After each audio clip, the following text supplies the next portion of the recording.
Nevermore Project, Day 2. The subject is remarkable in many respects, though for my own part I do actually appreciate the fact that he is unconscious at the moment. He talks. He's rather erudite, actually. I do enjoy speaking with him. Unfortunately, it's quite distracting, especially during the vivisection. I didn't want to have him gagged, but considering how difficult it has been for us to get him unconscious, he's quite resistant to a wide spectrum of drugs. I've ended up having to call in the white noise generators, which, while they do drown him out, they kind of mess with my focus. I dislike that. A clear head and clean hands. It's an important part of research. Well, actually, dirty hands are far more useful, but you always clean them afterwards. Makes lunchtime considerably more pleasant. So, as I was saying, yes, I dislike the fact that he talks so much. And, well, I'm also not a big fan of the screaming. Obviously, some of it can't be helped. He does show a remarkable resistance to pain, though we haven't accomplished much in that regard today. His epidermis is remarkably tough, and we've not actually gotten through it terribly well. Setting up his IVs, that was an interesting adventure, and we went through 14 needles trying to find a gauge we could actually get through his skin. One of my lab assistants, Demetrius, thought that we should put him under ultraviolet light, which I intend to do on day 4, to see how much ultraviolet is required to cause harm. But he suggested that we put him under an ultraviolet lamp just to see if he would, the word was sparkle. Which, by the way, we tried, and he did not. Not entirely certain where Demetrius was going with that. But no, he did not sparkle, and it wasted a valuable hour while we set up the lamps and then tried to find a variance that wouldn't cause him to burn.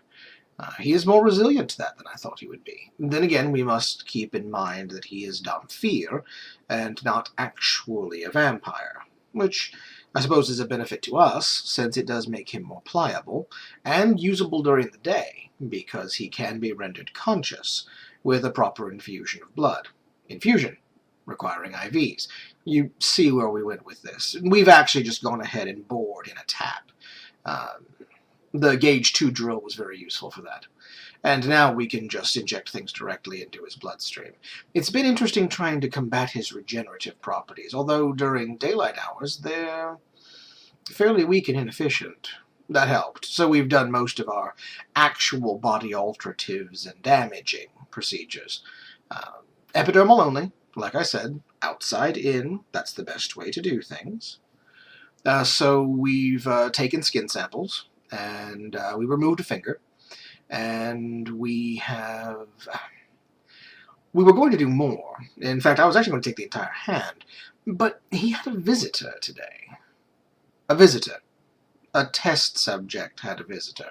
I was remarkably against this, but a woman of his acquaintance apparently dropped in, and with all the proper authorizations, and was actually allowed an entire hour of our busy schedule to talk with him and discuss his procedures. He obeyed our instructions and didn't give her much information, though I suppose his appearance alone probably told her a few things. Remarkably annoying, that. But I'm told that I'll be allowing these visits, and I'm told it from the highest authority, specifically the High Seat of Temple Hall. That being the case, I suppose I'm going to have to arrange for him to be tidied up in the evenings. Bollocks. Still, we have learned a remarkable amount in just this one day. We've drawn lots of blood. We've determined that his digestive system is efficient enough that he can both take solid food, which is excellent because we have a remarkably good protein paste. It tastes a little like baby food. And we can give him varying types of blood and see results very quickly. That's going to help our chemical panel tomorrow. Alright, I've gone over my 5 minutes, so I'm just going to cap this off with a couple of very quick notes.